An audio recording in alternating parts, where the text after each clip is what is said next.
Hi folks, welcome to my channel the average dermadoc. ఇక మొదలెడదామా? rituximab. It is a chimeric monoclonal antibody, anti-CD20 IgG antibody. What is CD20? It is a cell surface antigen present on B cells. So మనం ఈ definition నుంచే mechanism of action ఈజీగా derive చేయొచ్చు. It leads to destruction of CD20 plus cells, that is our B cells, via antibody mediated cell damage, complement dependent cytotoxicity. Coming to FDA approved uses, non-Hodgkin's B cell lymphoma, chronic lymphocytic leukemia. ఈ రెండు కూడా CD20 plus cells యొక్క cancers. rheumatoid arthritis, granulomatosis with polyangiitis, microscopic polyangiitis. మన main use moderate to severe pemphigus vulgaris. మిగిలిన అన్ని immunobullous diseases కూడా off label uses కింద మనం రిట్యూక్సిమాబ్ ని వాడుతాం. Pemphigus foliaceus paraneoplastic pemphigus, bullous pemphigoid, mucous membrane pemphigoid, epidermolysis bullosa acquisita, cutaneous lupus, graft versus host disease, scleroderma, dermatomyositis. Coming to its formulations, 50 ml vial solutions లో available లో ఉంటుంది. ఒక్క 50 ml వయల్ లో 500 mg of రిట్యూక్సిమాబ్ ఉంటుంది. దీన్ని మనం 450 ml of normal saline తో mix చేస్తే మనకు కావాల్సిన 1 mg/ml కాన్సన్ట్రేషన్ వస్తుంది. ఇలా మిక్స్ చేసుకున్న సొల్యూషన్ ని స్లోగా ఐవి ఇన్ఫ్యూషన్ పెట్టుకుంటాం. ఇలా పెట్టే కంటే ముందు we have to pre-medicate the patient with hydrocortisone, promethazine, paracetamol. Then we have to start slow infusion. ఎంత స్లో అంటే 50 mg per hour ఫస్ట్ ఇస్తాం.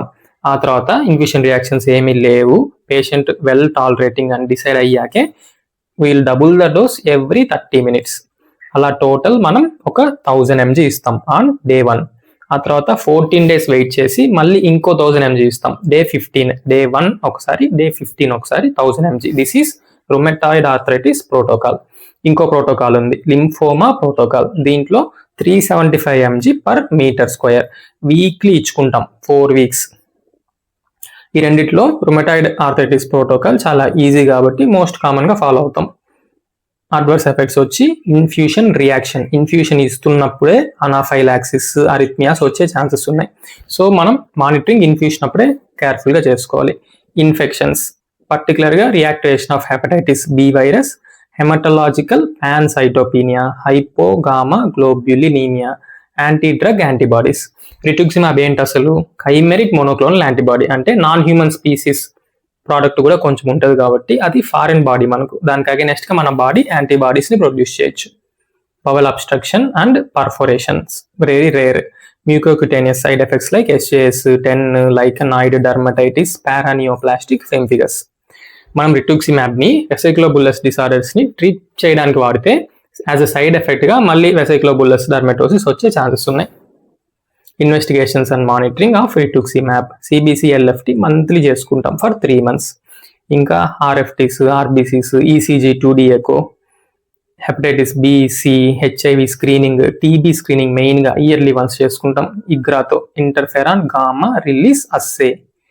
పెంఫిగస్ లో అయితే CD20 ప్లస్ సెల్స్ ఎన్ని ఉన్నాయని ఫ్లో సైటోమెట్రీ చేసుకుంటాం. యాంటీడెస్మోగ్లిన్ యాంటీబాడీస్ తగ్గిందా లేదా, తగ్గితే మన డిసీజ్ కూడా తగ్గుతున్నట్టు. సో దాన్ని చూసుకోవడానికి రెమిషన్ ఎలా ఉందని ఎలిసా చేసుకుంటాం 3 to 6 months ఒకసారి. ఛానల్ పేరు గుర్తుందిగా, లైక్, షేర్, సబ్స్క్రైబ్ చేయడం మాత్రం మర్చిపోకండి. Thank you. హస్త ల విస్తా, దస్కిదానియా.